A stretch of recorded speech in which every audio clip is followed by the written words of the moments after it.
when you are joining any organization, that AI agent uh, will be mapped according to your role. So, okay, Hmm. people are going to play this role at this level. These are the responsibilities and these are the things. We will give the instructions to that model. It model will automatically becomes trained towards the Deepak role. What Deepak is Hmm. going to play the role, and then that AI agent assistant will be going to help Deepak the way in his work, whatever the things they need, maybe your strategic thinking, maybe you need any new insight about your the work.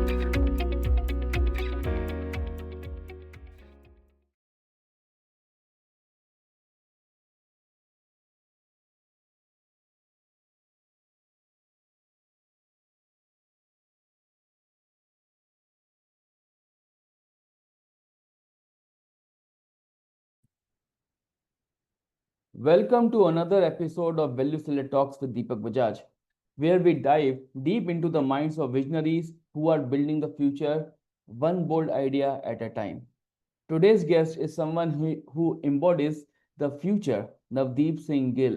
He is not just a founder and the CEO, he is a quantum futurist, a pioneer in agentic AI, a prolific author, and the force behind the Xenon stack, Akira AI, and Nexa stack, the ventures he opened and he is running successfully. Navdeep has spent over 2 decades turning bold technology ideas into actionable enterprise solutions, from building AI infrastructure to envision the future of intelligent machines. His work is shaping how we think about automation, insights, and innovation. He is primarily focused on transforming the telecom and enterprises businesses processes as well as their system. Navdeep is an international speaker and recognized with many accolades and awards over his journey. So let's dive into his journey, the philosophy behind his products, and where he believes the future of tech is heading. So welcome Navdeep on the show. Thank you, Deepak, for inviting on the podcast. It's my pleasure to have with you. Thank you so much for taking your time. I understand that you are traveling a lot across Yeah, different geographies, yeah, and you recently come from the Korea, and there's a huge time gap between the both the countries. yeah. Right. So, Navdeep, first of all, your achievement is very long, and the people are thinking, and you have actually built those achievements, you have reached those milestones. But we love to know you as a person first. Thank you, Deepak. So, Deepak, um, I done my schooling from Khalsa College, Amritsar, and then I went to engineering college, Guru Nanak Dev Engineering College in Ludhiana, and then I got uh, a major breakthrough in 2003 to work in a startup that time started for providing internet services in North India, and that I still remember that Mr. Arvind Jalota, they picked me from the college, and that 18 months or 2 years with that startup that given me the breadth of exploration, how the world will be in next phase, because then that time telco is a traditional businesses, they are not on moving on IP, and I went to IP and I explored a lot of things on that time. The firewall term came in 2001 or two by Checkpoint. We are the first people who started Checkpoint firewall, and then Cisco routers. And, and from there, I went towards Reliance Infocom. I worked at DKC Bombay and then for Rajasthan Circle. Mm. But then my journey is only 6 to 8 months there. Then I joined the Ericsson. Ericsson given me using that ground where I can put my knowledge beyond the hierarchy, beyond the boundaries. Uh, and I have a good time with Ericsson, and then I got to work on a lot of projects across uh, domains. And then in 2009 or 10, then Ericsson started the monitoring part and optimization work, because earlier the telco is not focusing on KPIs and all that. During that time, it started focusing on. Then we built monitoring platform and then KPI dashboard. And then I we built that platform between Ericsson Global and other teams involved. But there is a lag of 4 to 6 hours of reporting of whatever the KPIs or D1, D3 comes. It's a lag. And then I was into, I think there is a guy in GSDC Australia, King, the name is that, Mr. King. So I have very detailed discussions with that person. That person came to India, gone to our understand our issues, and then that guy given us the opportunity to think beyond the traditional architecture of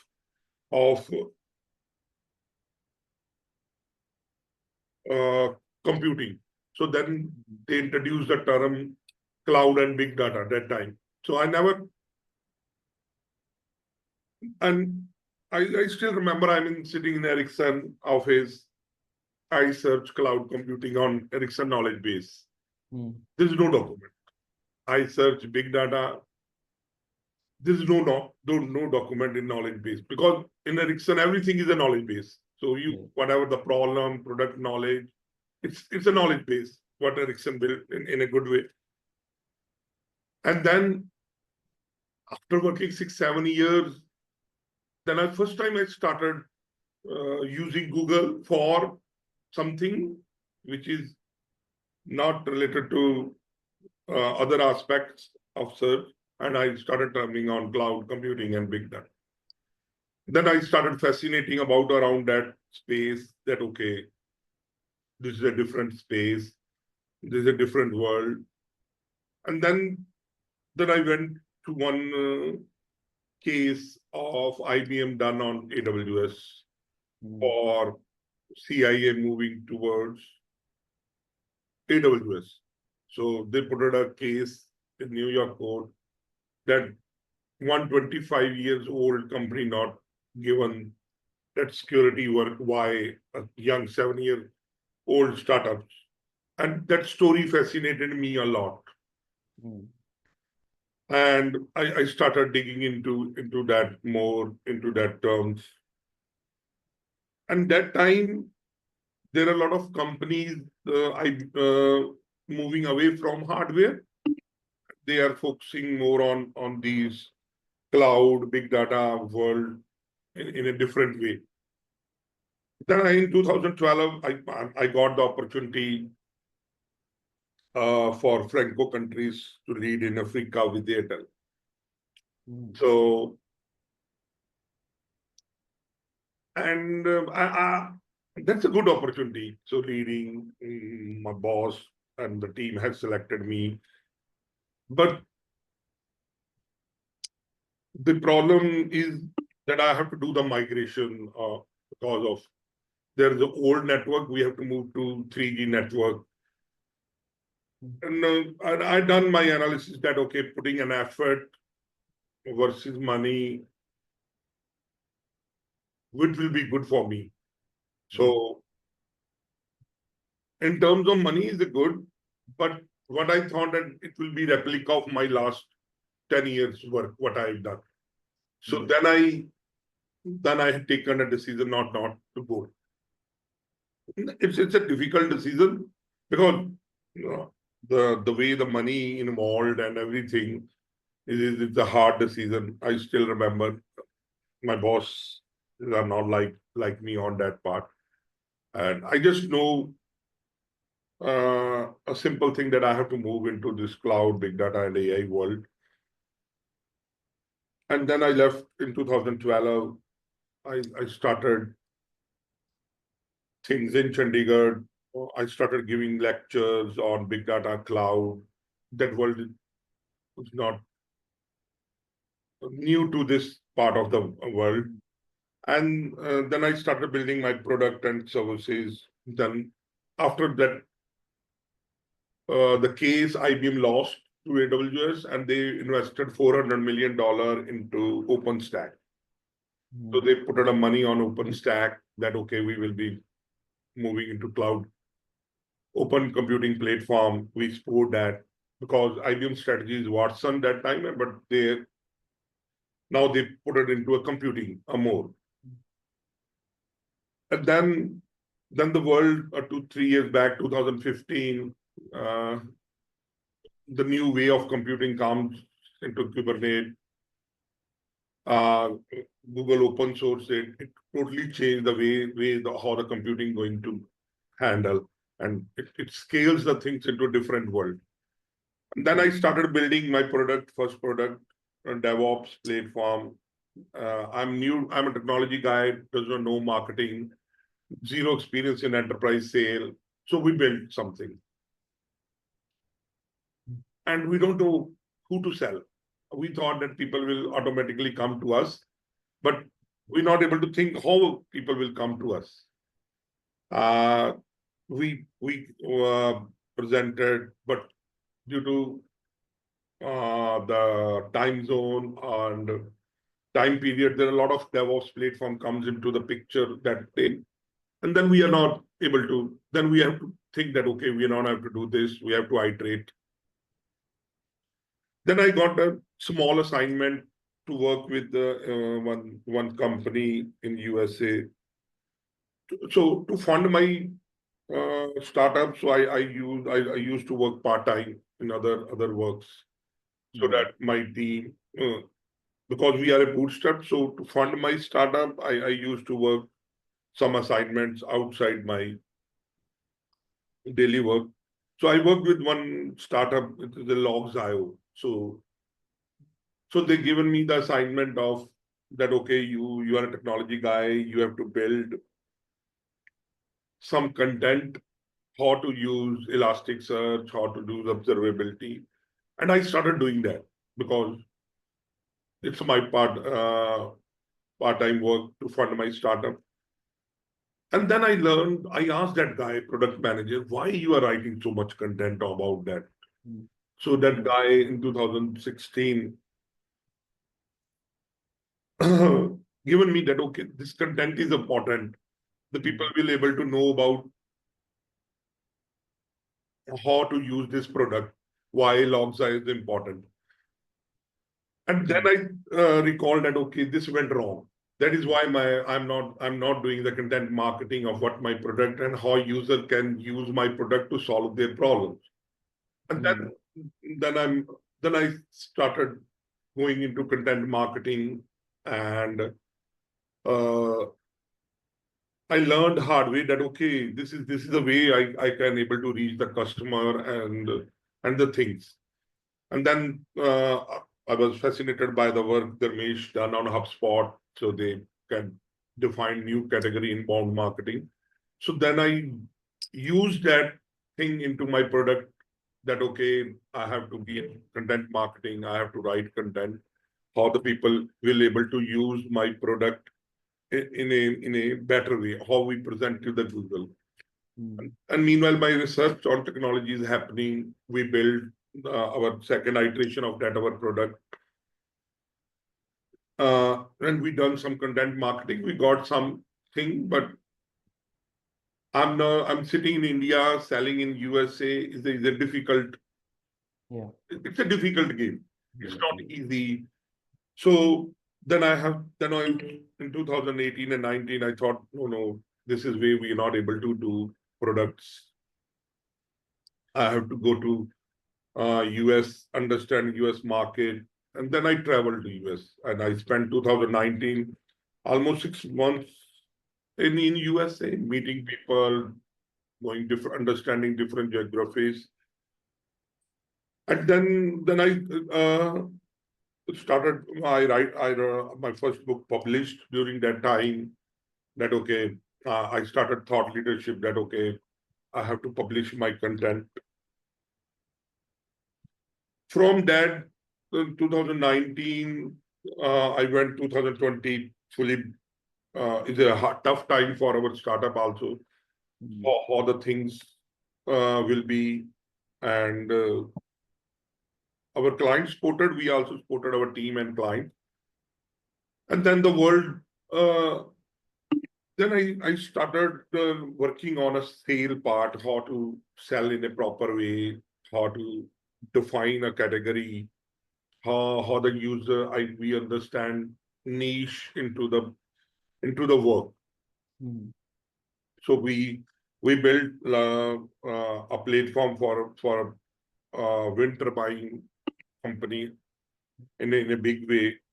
Our team helped that we able to identify the issues now that organizations have these issues and how we solve with our product.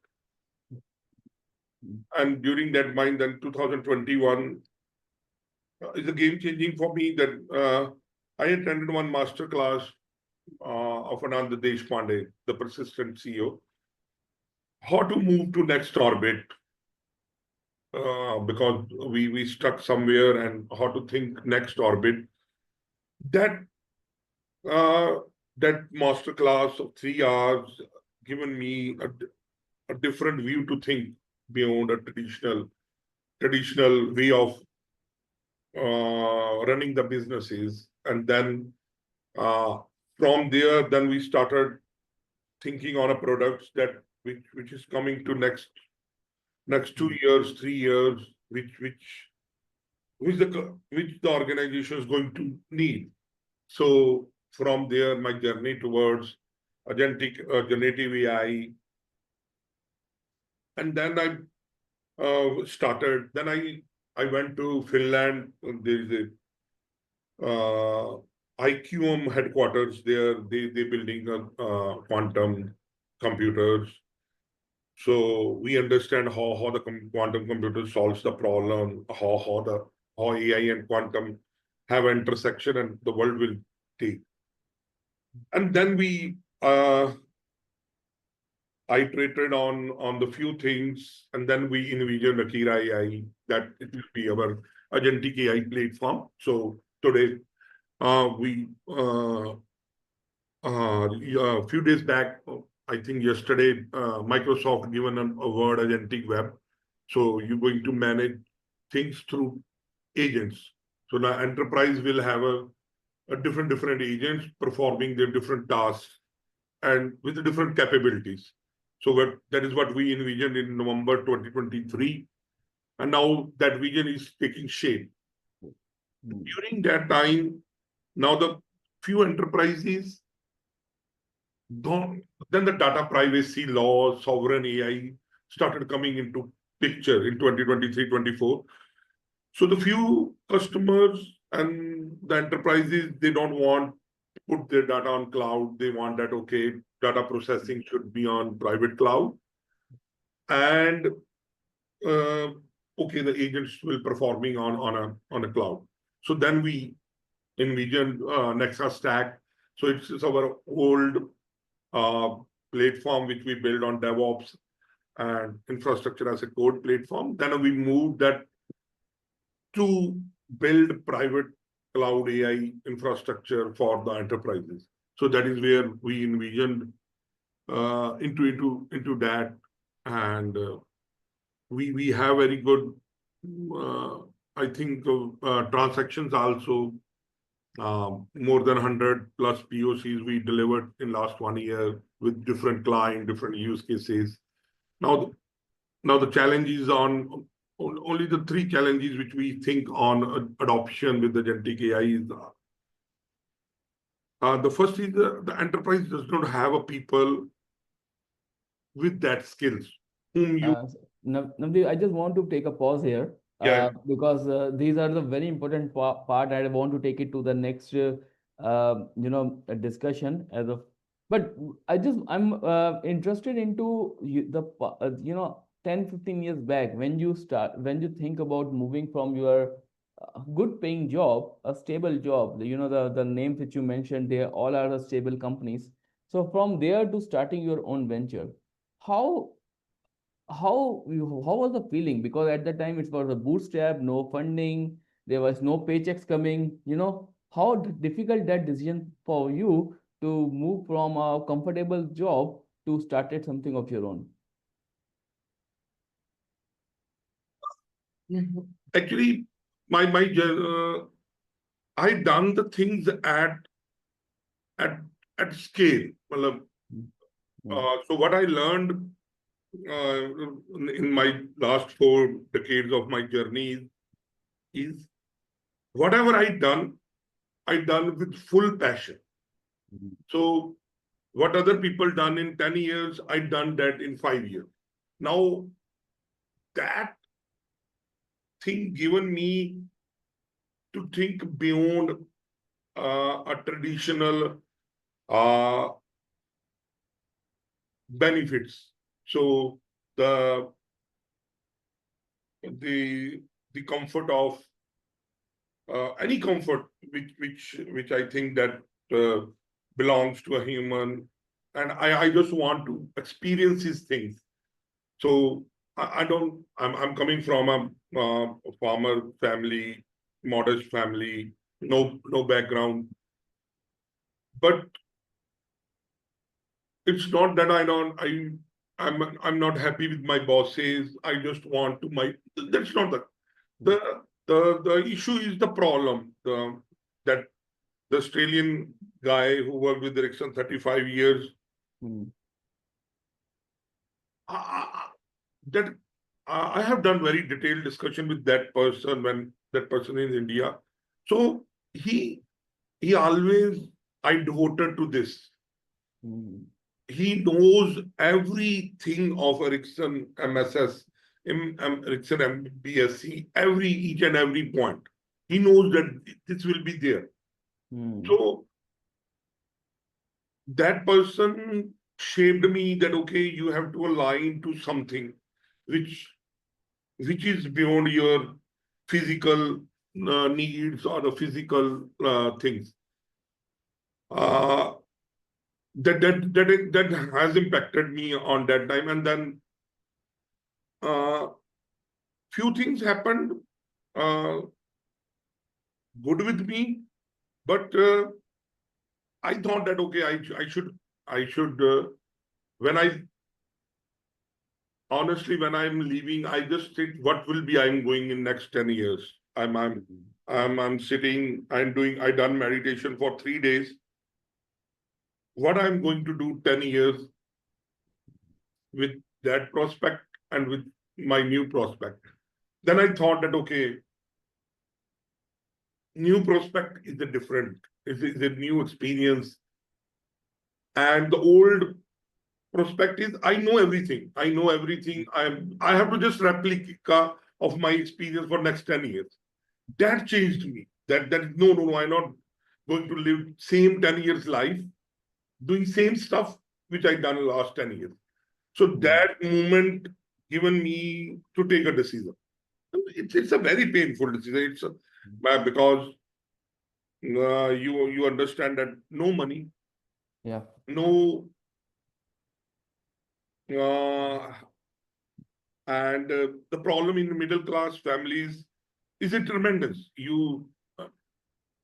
Leaving a job is a trauma for a middle class, the founders with people who who are doing good in their job, and if they went home and said that I'm not going to work, the middle class families create a trauma.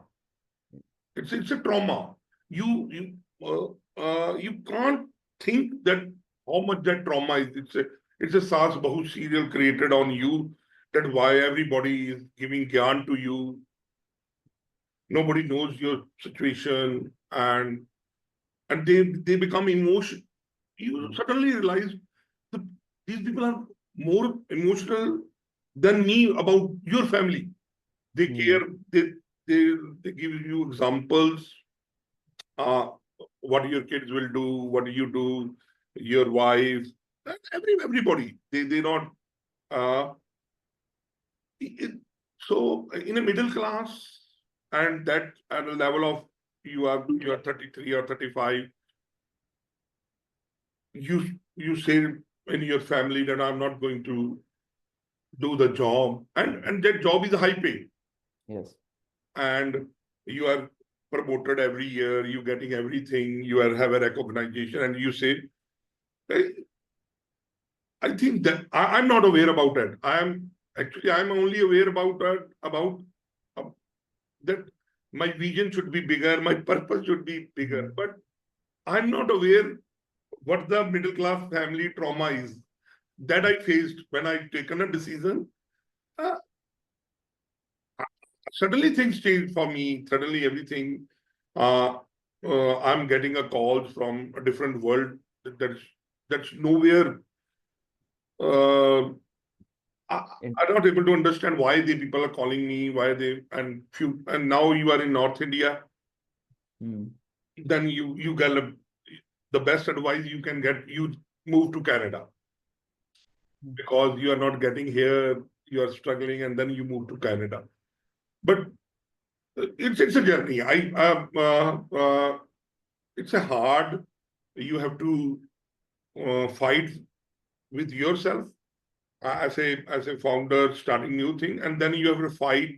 Second fight is with your middle class families trauma. That fight is a different fight, which I always tell the people who met me that trauma is a different. You have to build ecosystem.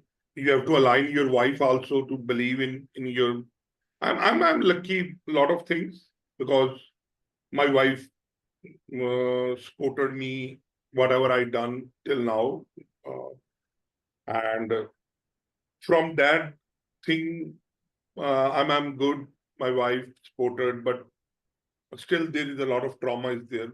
But that way we initially 3 years are difficult in 3 4 years, but later we started working on the things. It's a very important message. It's a real, the real incidents which you mentioned about, because mostly it's about how the people react. Generally you use the example of Salzburg. So what the others will say, that is something which actually surrounded the thoughts and surrounded the action which we are going to take. And I'm pretty much sure the 50,000 audience who are listening to us, they will definitely, most of them will get some sort of encouragement that there are some ways to do and to move out from their comfort zone, and they can start also bring their ideas into the reality, into the business which they are actually serving others. So thank you for bringing that up, Mr. Navdeep. Like So, you always, the Zenon stack, this is the one of your venture. So, what exactly this venture is all about? What problems you are solving, and how this name is very interesting name. So, first start with the meaning of this particular name. so uh, when we started and we think what problem we going to solve. So on that thought, we started that okay, every enterprise application and anything is a stack of Mm, things, compute, data, and application. So we think that okay, we will innovate that stack. mm, Uh, that is what our initial thought that okay, we will be modernizing that stack because of compute is new way of computing, new way data processing, and new way of application is coming. And then we thought that okay, how how this will happen, how a stack will move towards a new stack. What will be the journey of that? So then we said that okay, we have to filter this, we have to change this, and then we searching on Google. That time ChatGPT is not there, so we are searching the meaning of filtration, meaning of stacking the things, changing the stacks, and then I got to xenon gas. So the xenon gas is a most filtered and a rare gas which comes after a lot of filtration process. And then we merged that both xenon as a gas, how it made, and we applied on a stack that, okay, we will going to do same thing on stack of any enterprise application. And then we brand it as a stack. Tagline is a stack innovator. So we call it as a stack innovator. That way, uh, we went to that name.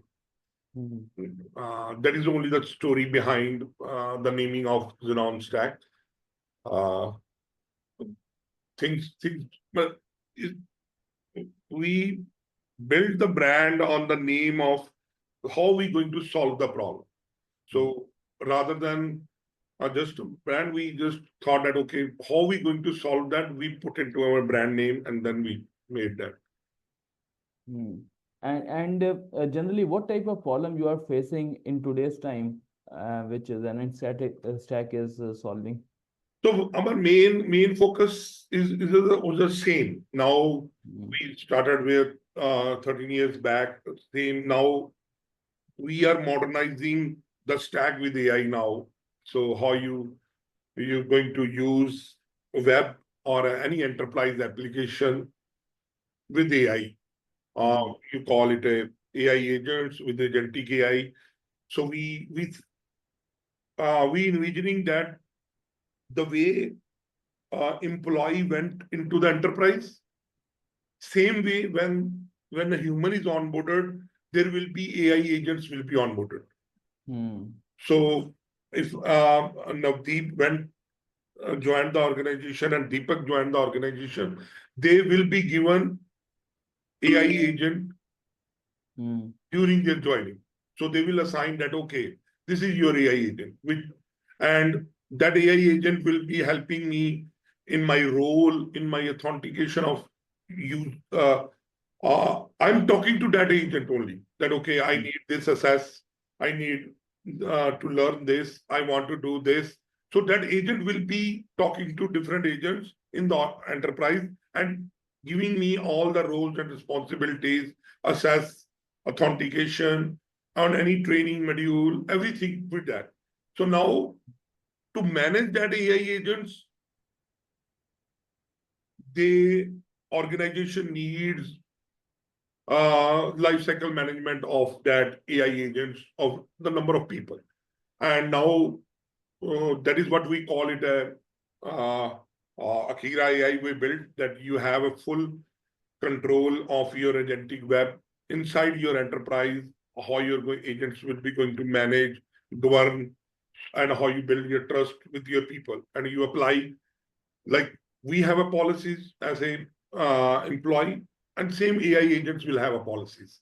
So they will govern by that policies, and that is what we envisioning the future of. We call it adaptive enterprises, which going to do that, and that problem we're going to solve with the data. So data is a silos and with different infrastructure components, and then redefining the workflows of how to do the things like finance operation, procurement operation, IT ops, security operations, and even contract management. And then you have a deployment and all that stuff, even in the contact centers. So we work with the enterprise. They have a multiple content center, so they need only single content center and solving their main problems. So these are the things which we targeting to solve in next 3 to 5 years. So what I understand from agentic AI, as you explained, looks like a personal assistant to me, based on my requirement, based on my customized approach of looking the world, within the system itself. That's something which is going to guide me, and I can talk and I can instruct him. I should not say him or her. Instruct AI agent to do the work for me. It's I call it so. Now the families are nuclear. So I call it that when you have a kid, when your kid is born, you develop a model for parallel with your kid. Whatever the instruction you giving to your kid, you start giving to that model, AI model. After 10 years, your child have a brother or a sister with her. So that is what the future is. And you put that model into humanoid, you put that model into any robot, and it will be your companion for your kid. Same way, when you are joining any organization, that AI agent uh, will be mapped according to your role. So, okay, people are going to play this role at this level. These are the responsibilities and these are the things. We will give the instructions to that model. It model will automatically becomes trained towards the Deepak role, what Deepak is going to play the role. And then that AI agent assistant will be going to help Deepak the way in his work, whatever the things they need, maybe your strategic thinking, maybe you need any new insight about the work, it will start going to that. And it's a different world. It's the few people confuse it, it's a new technology. It's just a technology. It's not a technology. It's a new world. It's totally new world. It's not just a upgrade of existing uh, technologies. Just a new world and new way of doing things. So that is where the organizations are struggling when they don't have a people who understand that. Because when one of a client I work, so we automated their logistic supply chain, and the people are afraid that okay, you taken our jobs, you taken our work, but now their work is more on a prover side or a recommended side. That is what they are not the organizations struggling to train their people or upskill their people, that you don't have to do the mundane task. Now your work is approver. You have to reviewer. You have to review the things what AI agent done, and then you give the approval. So and in our career also, earlier we doing. I just remember I started my job. I used to uh, I have to pick the bag of my senior. That okay, because I have a good relation with my senior, that senior will train. Now that mundane tasks will be done by AI.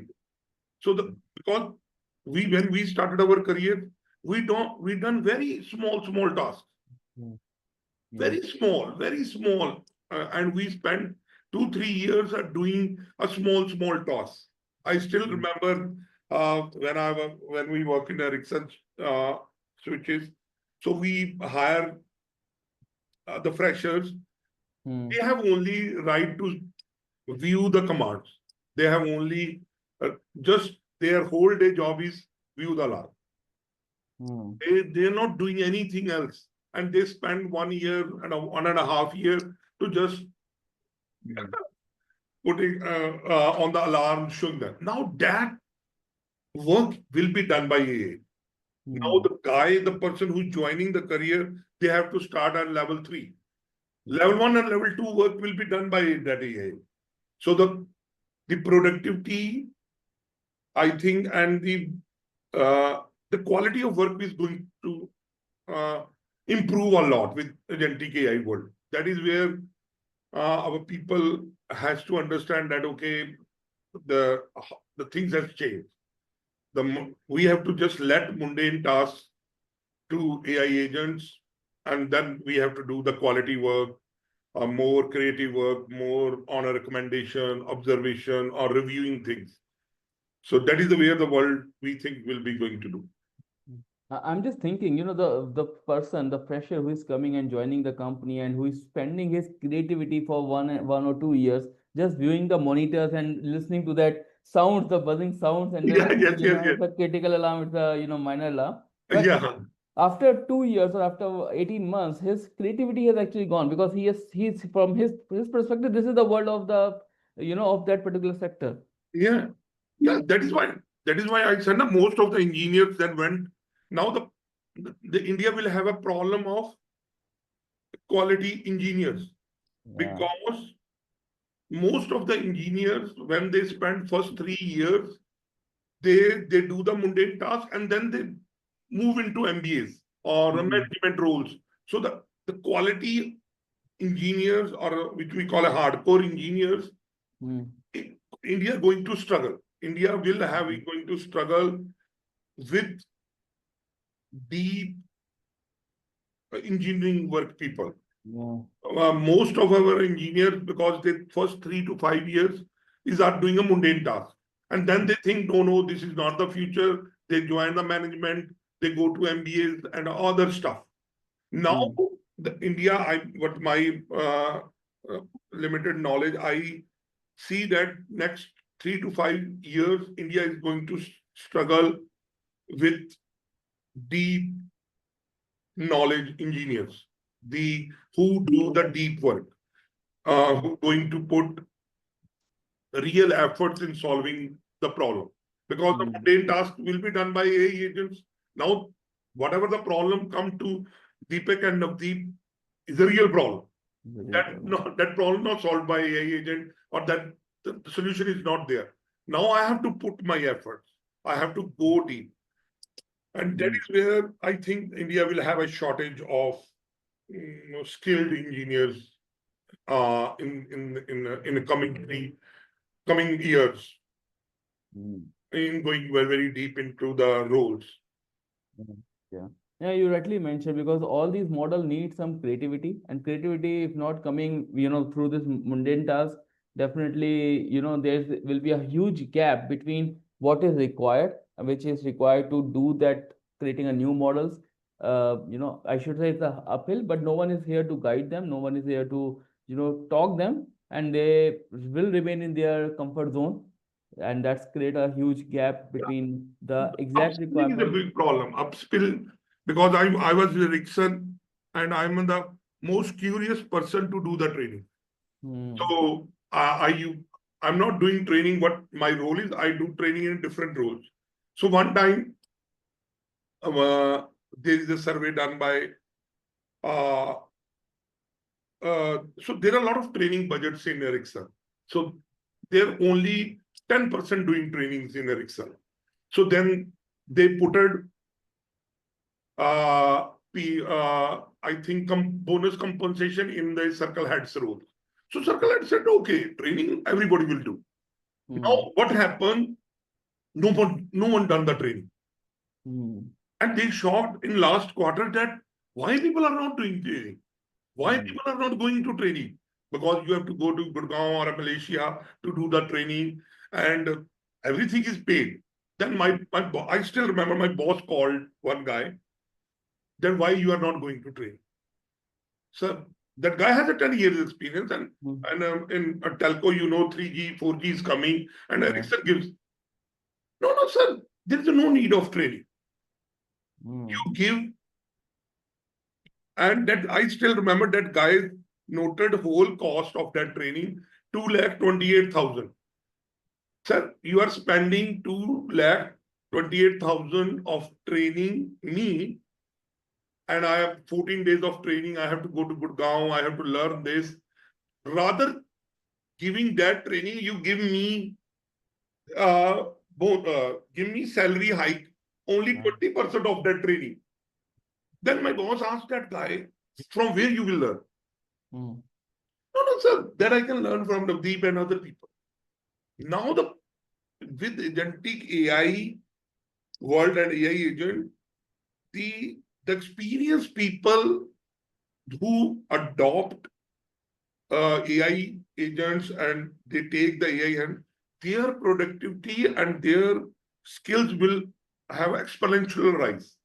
Hmm.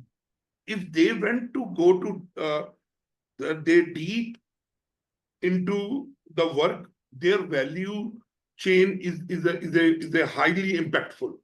But now, because of the people in traditional India, on whole, the IT or a telecom sector, if you monitor IT and telecom and other, most of the people went to the management roles. Most of the people who are intelligent, who are more skillful, or who are taking more risk, they went to management roles. Now the, the individual contributors is missing. Individual contributors is missing. So that is where I see that in India will be going to have a challenge. We have more managers, we have more management layers than the individual contributors. The individual contributor, my mean, is not a junior resource, is a good, experienced, deep tech knowledge around that subject or a domain is a void in India. Is a big void. It's a big void. So I suspect in next 3 years, India are going to struggle with individual contributors who are deep in engineering. Yeah.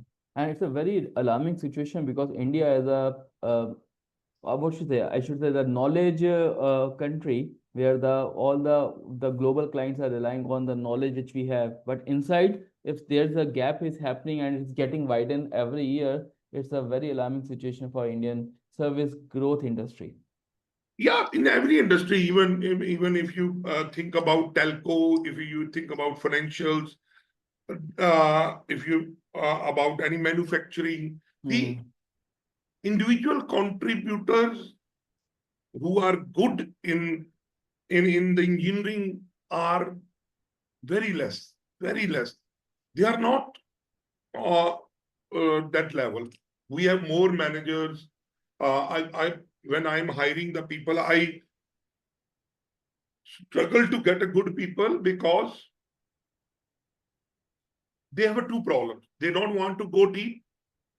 They don't have a knowledge to train the junior also.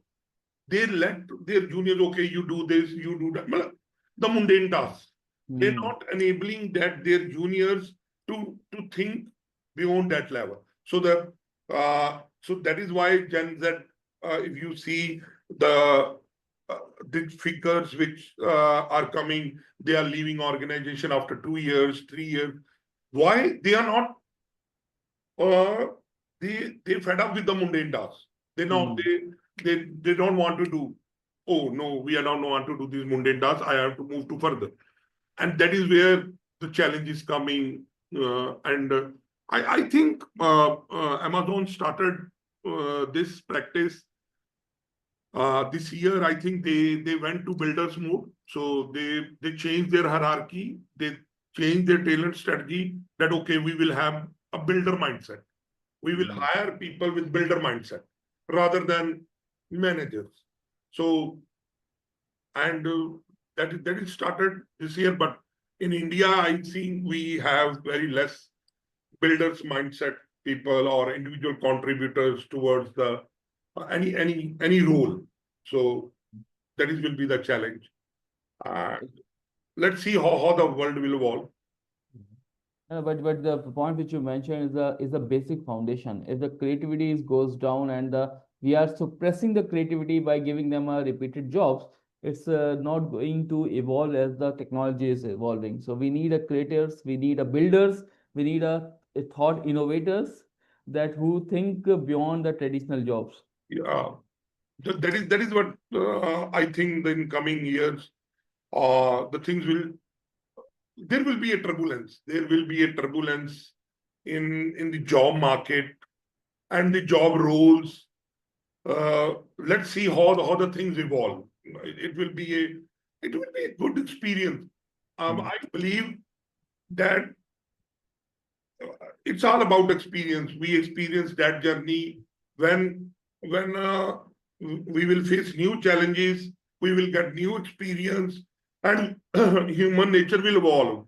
Yes. But how proactively we evolve, that will define our trajectory of growth. If we are in a reactive mode, then our trajectory of growth will be less. If we are proactive in the change, then our growth trajectory will be different. That's the way how the world evolve. Yeah, yeah. And it's all about the regions, the countries who actually adopt this proactive stage, they will actually acquire the business. It's a Yeah, global. No? We are not talking about the regions in India, we are talking about the India versus global. yeah.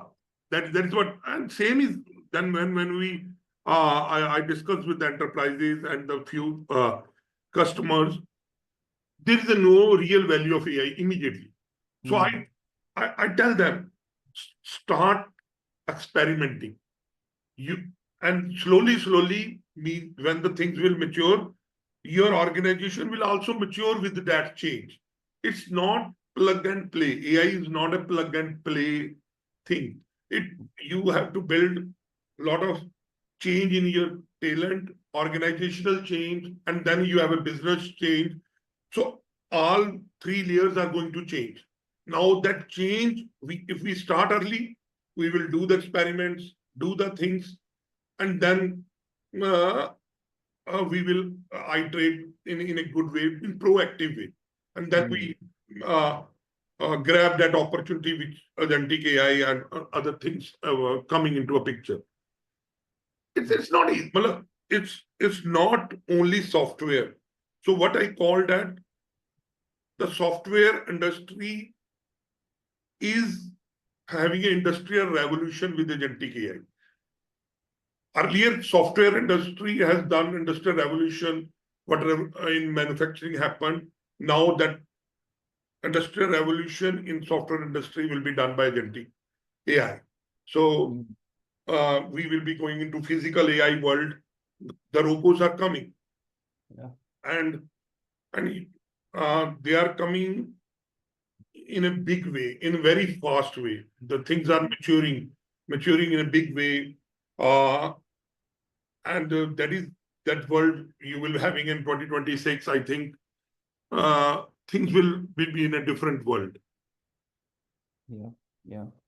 Right. So whatever the movies, the visuals which we have seen in the movies is going to become a reality, and Yeah.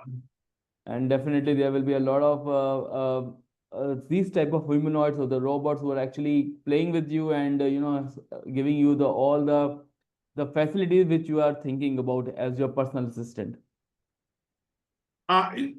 Personal, I gone beyond that. You will having a personal robot with you Hmm. who knows everything about you. It's like you are training another child. If Yeah. you adopt that mindset, okay, I have to, the way I trained my child, I will train the robot, and after 5 years, that robot will be doing most of the things what you want. It will remind you. It will tell you. It will even tell you the emotions when you change your emotions and how the things are. So the world towards physical AI and towards the robotics is a different world.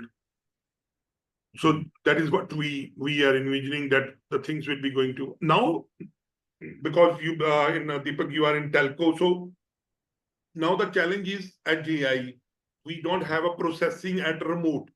Now, when the quantum will come, the quantum is going to scale that processing at exponential pace. Now, whatever the things are going to happen at edge, that quantum chip will be going to give that facility to you. So Hmm. it's not only uh, the change is happening on infrastructure or a hardware or other ways of working. It's a processing. The quantum is going to give a new level of processing, which we can't imagine, which Hmm. we have to put a lot of hardware to do that. Now they will be doing in 1 second.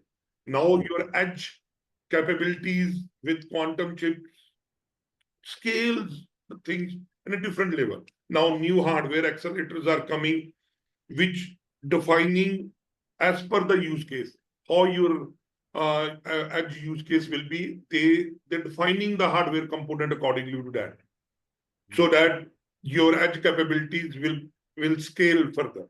So that is where we see the world will be going to be a fascinating world. In term, every house will be a edge house. So you have having smart automation, you will having security cameras, you have local processing. It's happening at a local end. It's an edge end. So when that is happening, you need more processing capabilities and more computing capabilities. And that is where we see um, growth in coming years towards these things. And what about the role of the chip makers nowadays? You know, the Nvidia and you know, they are also coming and bringing their own GPUs. So, what is your thought? How this industry will evolve? So if you see the investments tracking, the most of investments are happening now in hardware because uh, they they they understand that okay, with AI the hardware capabilities will explode, will have a exponential. So that is why if you see the Nvidia launched their digit computer, so why why I need a CPU or everything, why I'm going to process on GPUs. So the combination of CPU and GPU architecture is going to evolve. Hmm. Why hardware industry is accelerated? Because of the use case specific hardware. So I don't. So my use case is a processing at remote end. So my hardware will be according to that only. So I don't need all that architecture or everything. I need a specific hardware for that particular use case. So that is why the hardware industry is going to grow exponentially. The people with the hard now, if you see the challenge, in India, we don't have an electronics engineer or a hardware engineer towards that, who are individual contributor towards that role. So that is where world will in a hardware industry is going to evolve with AI in a Hmm. way. Now I can train my robot any way, any particular way. I can design a robot taking a different hardware components. So the applications of hardware is now coming into real life. That is why the exponential growth of hardware startups will be will be coming seen in next 3 years. Hmm. There are so many things which has to be learned from you as well, and I'm pretty much sure this session has you know, there's what we can do. We can continue this session, you know, based on again on your availability, because there are so many topic of, you know, Akira AI, which I am very much excited to know. Yeah, yeah. Even the audience also want to understand these purpose. So, any message which you want to share with the aspiring entrepreneurs? So my only message is to the coming entrepreneurs who want to start or the existing is you must have a grit. You must Hmm. build your grit, and you must have a curious mind. Few things will be solved with only curiosity. Yeah. Curiosity to go deep. Curiosity to to solve the problems. Maybe today you're not able to find the problem. Now, most of the entrepreneurs is that okay, I will start when I have a problem. I'm able to find a Uh, problem. But what I believe in my personal experience is sometimes when you are outside the world and you are thinking that I will able to find the problem, you're not able to find. You have to mm, jump into that domain and that into that role to find a problem, real problem. Now, nothing is available on Google or a chat GPT, which problem you're going to. You have to play that role in that domain understand that domain, understand the challenges existing, and then you design the solution on that problem. So my recommendation is experience matters a lot. So experience around that problem, experience around that domain, how that people are working in that domain, what they exactly need. So that experience will give you, take to you to the problem, and then you solve that problem. That's very important. It's not about just doing your job. It's about to understand the whole ecosystem and where this problem is arising and where and how the intense the problem is, which is actually stopping the work. Otherwise, if the problem is solved, it's already in the chat GPT, right? Someone else has created a model for that. Yeah. So that is what my I tell me. If ChatGPT is giving the or you put a domain, put a problem, it will list, but it will not give you the experience. But the end people or the customers who are working there or using that service struggling with experience. So when you notice the experience, you're going to improve your use. What are you going to solve? It's experience. You are not going to solve the problem. You're going to solve the problem with experience. It's experience you provide while using that service is a game changer. So that is what my belief is. Experience is very important when the people uh, solving the problem, and how they're going to use that service when you are putting into the market. It's a very important message, and let's give a push to the people who are actually in their comfort zone and they who want to start something in their wish list, but they are not able to understand where to start. Obviously, there are so many middle class and other mindset which is actually stopping them. But other than that, because if they understand the real challenges and how these challenges are impacting the last person on the in that value chain, definitely there will be a $1 million opportunity waiting for them. Yeah. All, so thank you so much, Mr. Thank you, Navdeep, Deepak. Thank you. for all these insights. Definitely, we will continue our Sure, discussion. sure, sure, sure. We will Uh, happy connect. and thanks for your time. Thank And you. thank you so much. And Thank to our audience, this is Deepak Bajaj signing off. Thank you again. Thank you. Thank you, everyone.